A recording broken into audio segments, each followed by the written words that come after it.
What if the very act of seeing clearly is what breaks you? Most people live behind veils, comforting illusions that keep reality bearable. But some of us were born without those veils. We see the truth behind smiles, the despair beneath ambition, the darkness hiding in light. Carl Jung called this the dangerous gift of differentiated perception, when the unconscious becomes too conscious. It sounds like awakening, but it feels like drowning in what others refuse to see. Because the moment you see everything, you no longer belong anywhere. And that is where the destruction begins. What if your greatest strength was the very thing that isolates you from the world? Imagine living with eyes that never close, not in the physical sense, but in consciousness. You see every hidden emotion, every unspoken conflict, every mask that others wear to survive. You sense the tension behind polite smiles, the lies that pulse quietly beneath conversation, the despair that hides under laughter. To most people, this sounds like a gift, an extraordinary intuition, a superpower. But to those who live it, it is not a gift at all. It is an unbearable sensitivity to everything others refuse to see. Carl Jung once wrote that there are individuals whose consciousness becomes too differentiated, too refined, too aware, and that such awareness can be socially dangerous. These are the people who pierce the veil of the collective unconscious, who sense what the group is hiding from itself. They become mirrors that society cannot bear to look into. Jung called it the curse of seeing too clearly. He encountered such a person in his early clinical practice. A woman who could walk into any room and instantly know what everyone was feeling. She could sense deceit without evidence, sadness without words, resentment without action. She was not psychic nor delusional. She was simply awake at a level that most people spend their entire lives avoiding. And that awakening was destroying her. She could not keep friends because her presence made people feel exposed. She could not work because her perception disrupted the delicate social illusions that held workplaces together. She was exhausted by the noise of invisible emotions. Jung wrote that he realized he was not treating madness but observing what happens when the unconscious becomes too conscious. When perception becomes too sharp for social survival. Seeing too much, he discovered, isolates you, not because others hate you, but because they cannot stand being seen so completely. The truth is simple, and cruel people do not fear darkness, they fear exposure. And when your presence reflects what they cannot face, they will either withdraw from you or turn against you. The person who sees too deeply becomes the enemy of comfort, the disruptor of peace, the unwanted truth-teller. Jung understood this as a law of the psyche. When the mirror is too clear, the image becomes unbearable. The very clarity that could heal the world ends up breaking the one who holds it. And yet this perception is not evil. It is consciousness trying to evolve, trying to make visible what humanity keeps hidden. The problem is that the world is rarely ready for such evolution. When you see too much, you see the shadow of everything, and the shadow always resists illumination. Those who see too much become trapped between two worlds, too conscious to return to ignorance, yet too human to live entirely in truth. It is not the vision itself that destroys them, but the loneliness that follows. To see everything is to stand alone in a room full of sleepwalkers. Jung described this experience as psychic exile, the unbearable condition of the awakened. And yet he believed that this suffering could become a bridge, that what isolates us might one day connect us, if we learn how to carry consciousness without collapsing beneath its weight. So the question is not whether seeing too much destroys you. It's whether you can learn to see wisely enough to survive what you perceive. Because clarity without compassion is cruelty, and awareness without integration is torment. To see too much is dangerous, yes, but perhaps the danger is the first stage of transformation.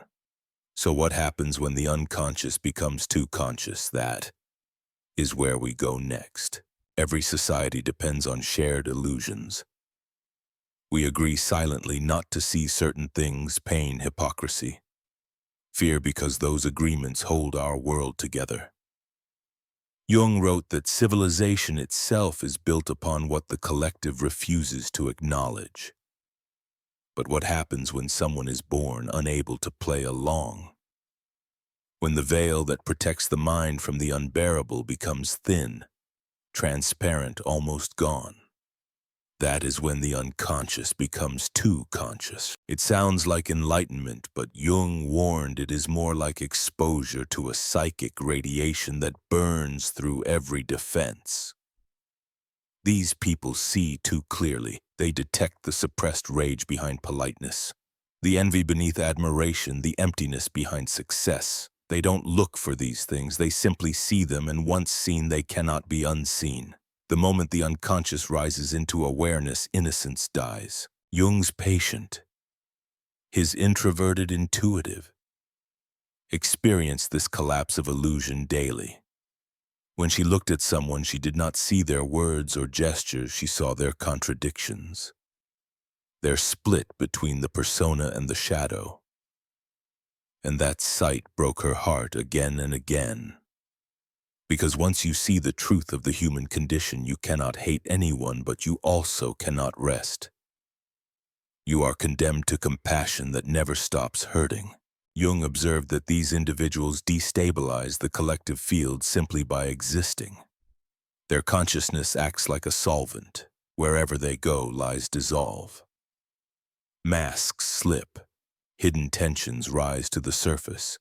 People around them begin to behave strangely, as if sensing a silent judgment. But there is no judgment, only reflection. The seer does not accuse, they reveal. Yet revelation is unbearable to those who have not yet faced their own depths. So the collective responds with rejection, projection, or persecution. This is why Jung called superior perception a social danger. The individual becomes a walking confession booth for everyone else's unconscious. They are blamed for the discomfort they merely illuminate.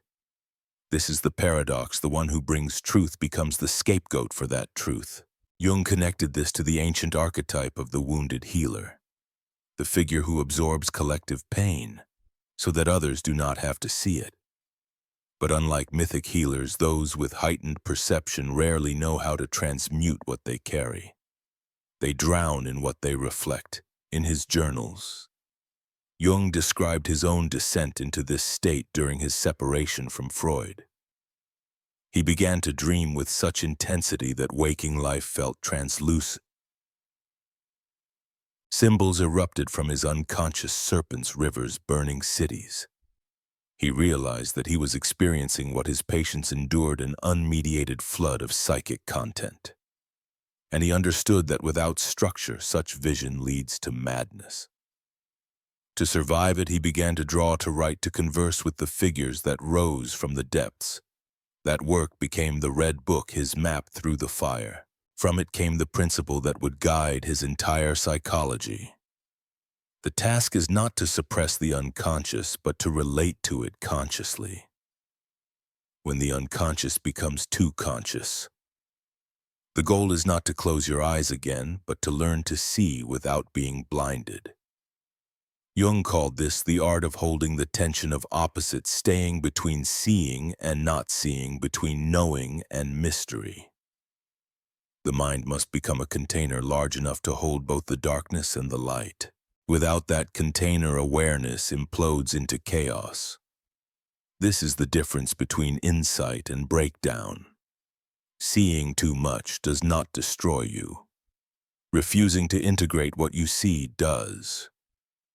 Jung believed that humanity's next stage of evolution depends on learning this balance, not just individually, but collectively.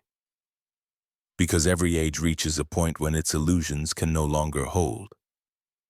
We are approaching that point again. The question is, when your own unconscious begins to surface, when the truths you've hidden start to show through the cracks, will you resist or will you learn to see? There are some people who do not merely think or feel, they perceive. Not in fragments, not in logic, but in wholes.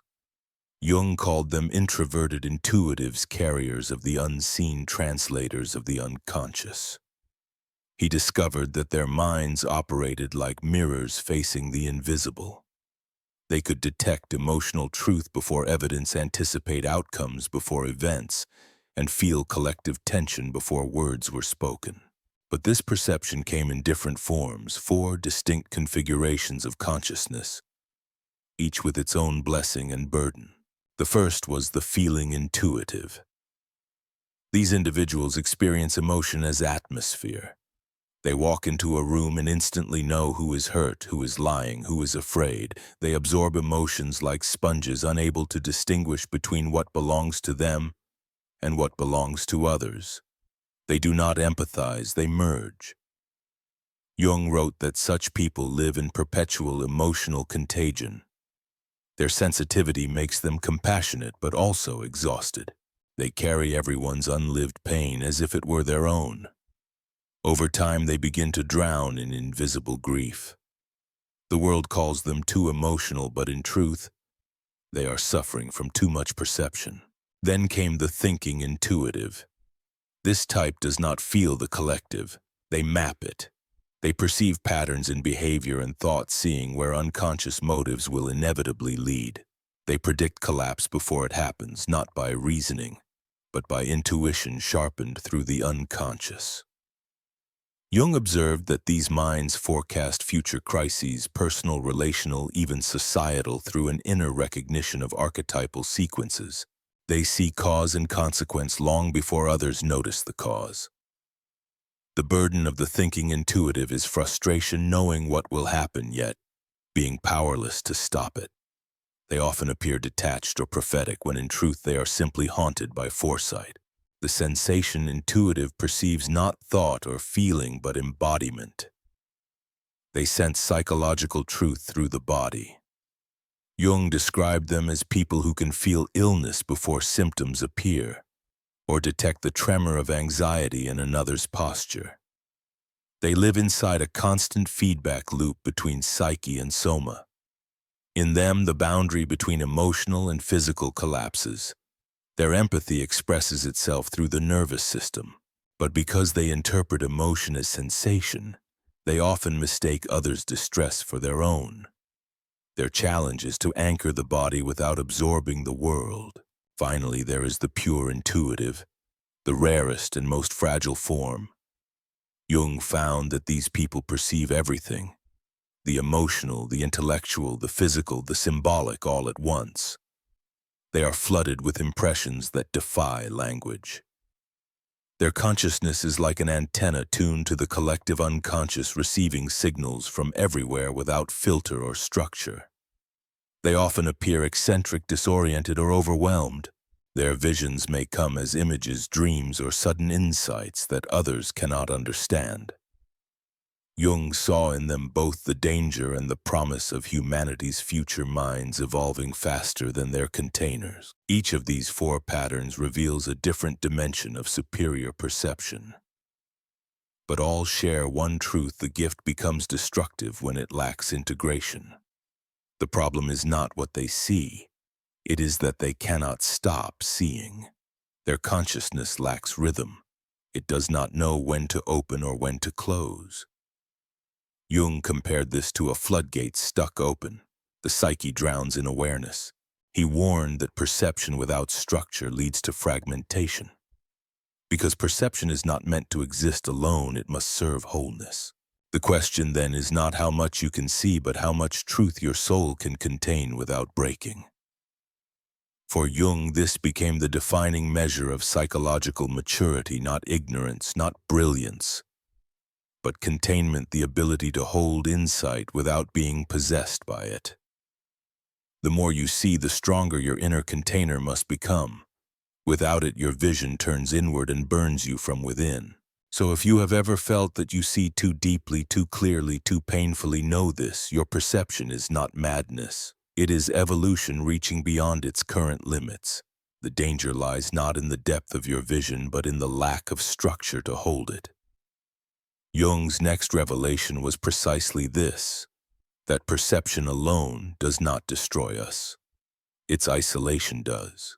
To understand that isolation, we must confront the psychological dangers that follow the gift of superior sight. And that is where we go next. The mind has its own ways of breaking when it sees too much. Jung called them the three dangers of superior perception, three psychic thresholds beyond which awareness turns against itself. He observed these patterns again and again in patients, in visionaries, and within his own descent into the depths. They are not punishments, but consequences, the psyche's desperate attempt to restore balance when consciousness expands too far too fast. The first danger is collective disruption. Society survives through shared dreams, quiet agreements about what will remain unspoken. These illusions are not lies, they are psychological glue. They allow families, institutions, and nations to function without being paralyzed by contradiction. But the highly perceptive individual threatens that balance simply by existing. Their clarity cuts through the fabric of collective denial. Jung wrote that every group has a shadow, a set of truths it cannot afford to face, and that those who expose this shadow become the enemy of the group. The intuitive who names what others feel but will not admit becomes a destabilizing force. They violate the unwritten rule of silence. As a result, the collective unconsciously turns on them not out of malice but self-preservation. The truth-teller becomes the scapegoat. This is why prophets are stoned, whistleblowers exiled, and visionaries mocked. Seeing too much is not tolerated in a world held together by illusion. The second danger is psychological isolation. Jung described it as the problem of the superior function. When one function of consciousness develops far beyond the others, it becomes both strength and curse. The person who perceives deeply no longer shares the ordinary world. Their conversations feel hollow, their relationships strained, their laughter forced. They are aware of motives beneath words, of shadows behind affection. And because others sense this, they retreat. The seer becomes an island of awareness in an ocean of unconsciousness. It is not a loneliness of circumstance, but of reality itself. A feeling that one lives in a different dimension, perceiving what others refuse to acknowledge. Jung wrote that the curse of consciousness is that it cannot be shared with those who do not possess it. Such people often retreat into solitude not by choice but by exhaustion. They learn that truth can be too loud for human connection. The third and most dangerous threshold is identity dissolution. When you absorb too much of the unconscious contents of others, your own boundaries begin to blur. You feel their emotions as your own, think their thoughts, carry their pain. Jung called this participation mystique, a merging of individual and collective psyche where personal identity dissolves. The individual becomes a vessel for the unconscious life of the group. At first it feels like empathy. Later it becomes possession. Without clear differentiation, the person no longer knows where they end and others begin. Jung warned that this state left unchecked leads not just to confusion but to annihilation, the disappearance of the self into collective currents. The seer becomes haunted by voices and feelings that are not theirs, pulled between compassion and collapse. Jung did not view these dangers as signs of failure, but as evolutionary pressure. Consciousness grows through crisis. To see too much is to stand at the edge of what the human mind can currently bear. The problem is not vision itself, it is the lack of integration. When perception expands faster than identity, fragmentation follows. The task, therefore, is not to close one's eyes, but to build a stronger container for what one sees. Jung called this the beginning of individuation, the process by which awareness learns to hold itself. He knew the dangers intimately. During his own confrontation with the unconscious, he came close to all three, rejected by his peers, isolated from his family, nearly losing his sense of self. He wrote that I was menaced by a psychosis and was saved only by understanding what was happening to me. Understanding became his lifeline, awareness shaped into form, vision turned into language. That transformation became the core of his work. So when we speak of seeing too much, the question is not how to stop seeing. The question is how to survive sight. Can you stand inside awareness without being consumed by it? Can you look into the collective shadow and still remember who you are? Because every seer faces this choice to become a mirror that shatters or a vessel that holds. And Jung's own journey into madness and meaning will show us what that transformation truly requires. Carl Jung knew the danger of seeing too much because he lived it. In 1913, after his split with Freud, his world began to unravel. Theories no longer protected him. Symbols invaded him. Dreams flooded his waking life. He began to see visions of rivers of blood spreading across Europe. Premonitions of the coming war and serpents coiling through the corridors of his mind. To his colleagues, he was losing his sanity. To Jung himself, something far more mysterious was happening. The unconscious was rising, demanding to be seen. He wrote later that he felt menaced by a psychosis, as if the floodgates of the collective had broken within him. Everything he had studied in his patients' hallucinations, archetypes, symbols, now erupted inside his own psyche. But instead of resisting, Jung made a decision that changed modern psychology. He did not flee from the darkness, he entered it consciously. He chose to dialogue with what others would have dismissed as madness. He called this period his confrontation with the unconscious. Every night after finishing his clinical work, he would retreat to his study, close his eyes, and descend into what he called active imagination. A deliberate surrender to the images rising from the depths. He met figures that felt both ancient and intimate: Philemon, the wise old man, Elijah and Salome, serpents and divine children. They spoke to him, challenged him, revealed the patterns of the collective psyche. Jung recorded their words, painted their forms, and watched as his mind unfolded like a myth being told through him. For 6 years he lived between two realities: the ordinary world of his family and the vast interior realm of archetypes. He feared madness, but he also sensed meaning. Gradually he realized that these inner figures were not delusions. They were aspects of the universal psyche taking shape within his own. The unconscious was not an abyss to escape, but a realm to explore. In entering it, he discovered that truth is not found by suppressing darkness, but by integrating it. He wrote, "I was not leading myself into the unconscious, it was leading me." During this time, Jung experienced all three dangers of superior perception: disruption, isolation, and dissolution. He withdrew from his professional circles, often feeling like an exile from his own field.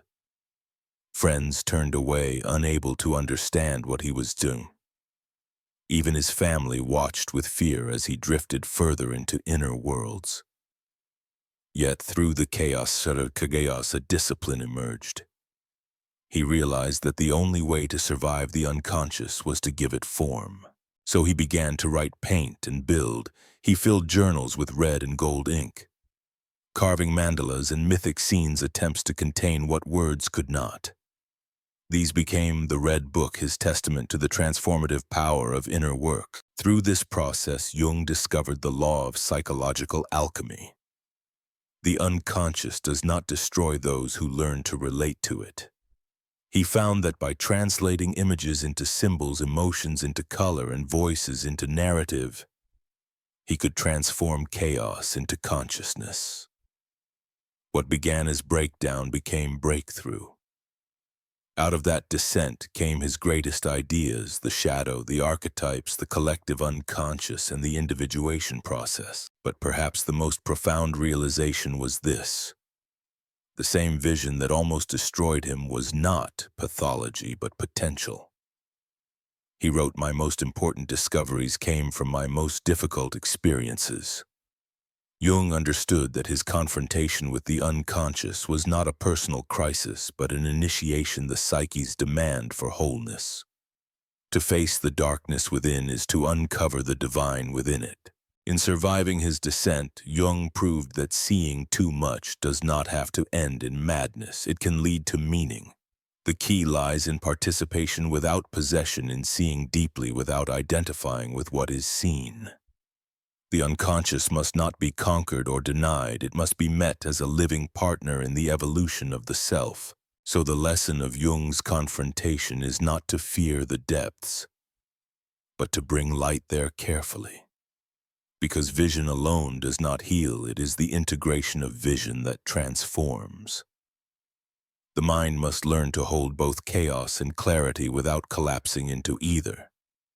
And that balance became the foundation of Jung's greatest contribution, the process of individuation, the art of turning perception into wisdom. And that is where our story turns next, into the method Jung created to survive seeing too much, the sacred discipline of integration. Seeing is dangerous only when you do not know who you are.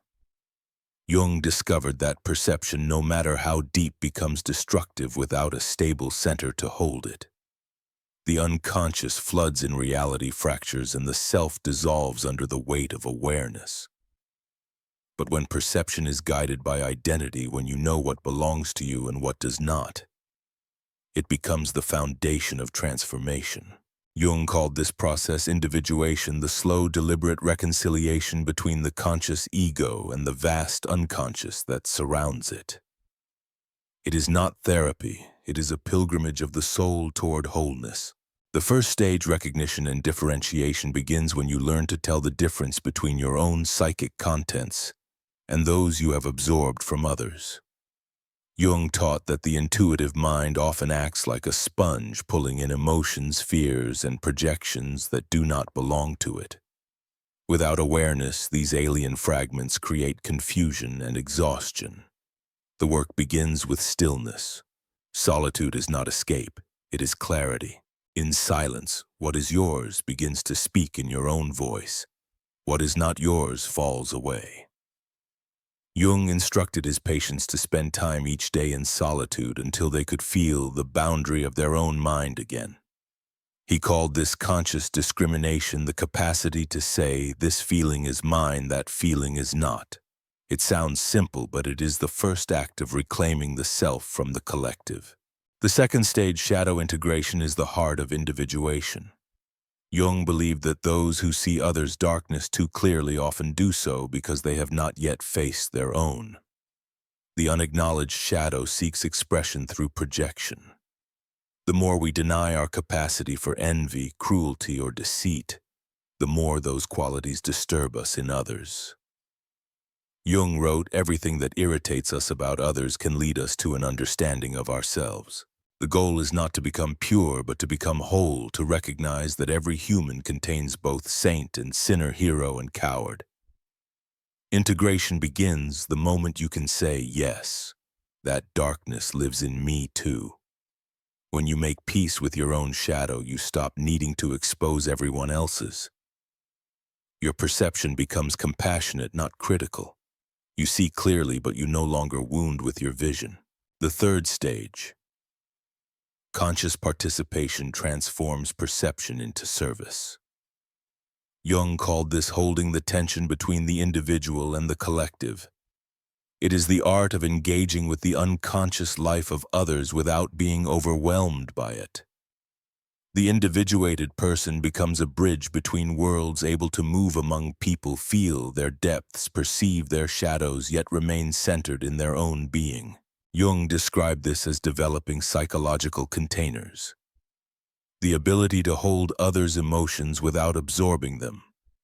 It requires humility, the recognition that you are not here to save or diagnose anyone, but to be a clear presence through which awareness flows. Through these stages, the seer becomes something new. No longer a victim of vision, they become its steward. They can see the unconscious without losing themselves in it. They can feel another's pain without drowning in it. They can speak truth without needing to be believed. Jung called this the maturity of consciousness, when awareness serves love, not superiority. Individuation is not a one-time achievement, it is a living process. Jung warned that even after integration, the mind must continually renew its balance. The unconscious never sleeps, it waits for attention. The task is not to conquer it, but to converse with it, to listen for what it asks of you, and to answer with integrity. Every dream, conflict, or projection becomes an opportunity to practice this dialogue. When perception is grounded in individuation, vision no longer isolates, it connects. The person who once felt cursed by awareness now becomes a healer of perception itself. They move through the world not as one who sees too much, but as one who sees rightly. Their sight has rhythm. It opens and closes like breath. They can enter darkness without fear because they know the light within it. This Jung wrote is the true purpose of consciousness, not to escape the unconscious, but to bring it into relationship, to make the invisible visible and the unbearable meaningful. When you learn to integrate what you see, perception ceases to destroy you. It becomes wisdom. And yet Jung believed there is a further calling. Individuation is not the end of the journey, but the beginning of purpose. Those who survive seeing too much are not meant to retreat into silence. They are meant to serve.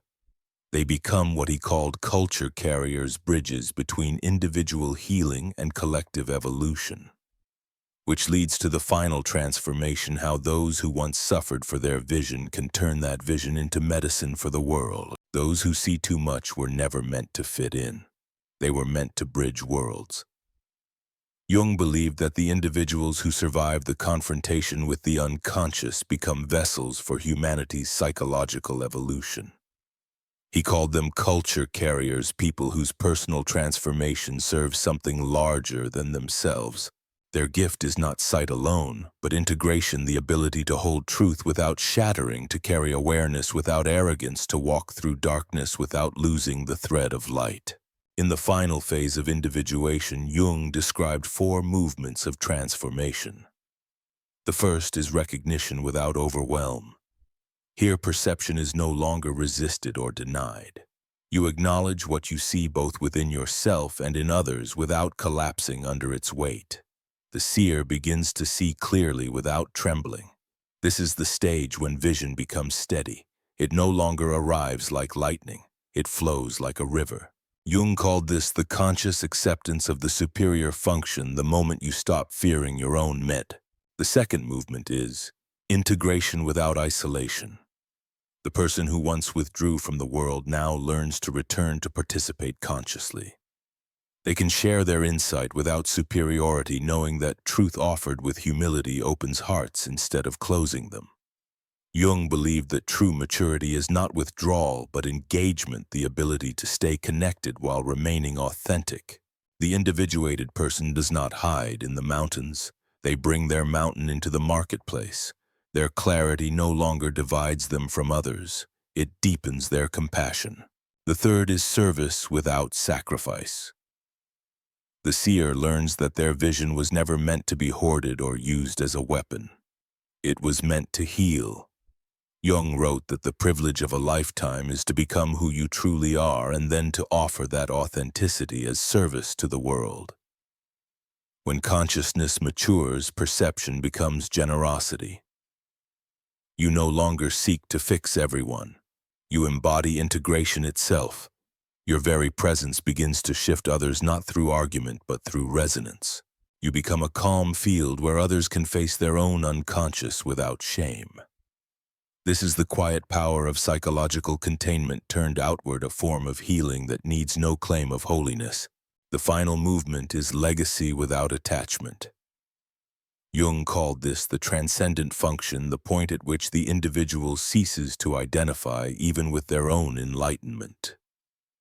The seer becomes a witness for consciousness itself. They no longer need recognition or agreement.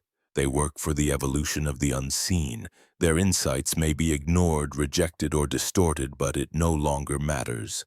The individuated person acts in service to truth, not to outcome. This is how wisdom becomes culture medicine, not by force, but by example. Jung saw this transformation in certain figures throughout history. Meister Eckhart, whose mystical perception became spiritual compassion. The Buddha, who turned awareness into liberation. And every unknown soul who has faced their own depths and emerged more human. These were not saints, but integrated beings, people who learned to hold both shadow and light until they became indistinguishable. Their lives remind us that consciousness is not an escape from suffering, but a deeper participation in it. At this level, perception is no longer painful. It becomes luminous. You see the collective unconscious not as a threat, but as a living organism constantly seeking wholeness. You understand that every person, even those lost in denial or fear, is part of that movement toward awareness. The seer no longer condemns the sleeping, they keep the light burning for when the world finally wakes. And yet Jung warned that this state is not permanent. Integration must be renewed in every generation, every soul. The unconscious does not vanish. It waits for the next willing witness.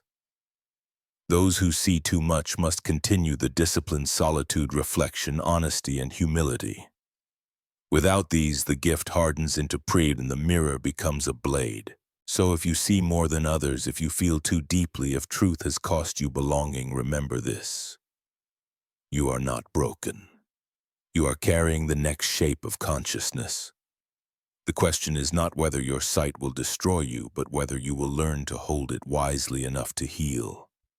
Seeing too much is only dangerous when we resist the transformation it demands. When we accept it, when we integrate it, when we live it, vision becomes wisdom and wisdom becomes medicine.